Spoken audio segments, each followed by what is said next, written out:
I'm going to cook scramble egg with green onion.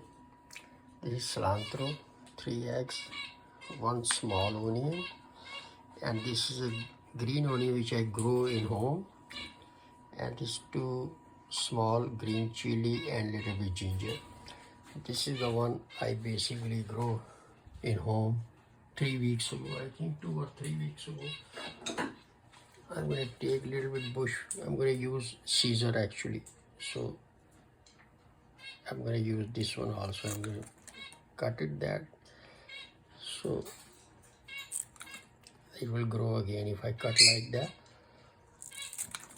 So I'm going to wash that and I'm going to cut it like I'm going to chop. So then only black pepper and pink salt. That's it. So this will grow again. I'm going to put it back to the window and I'm going to keep adding a little bit water whenever needed. So then we'll be ready.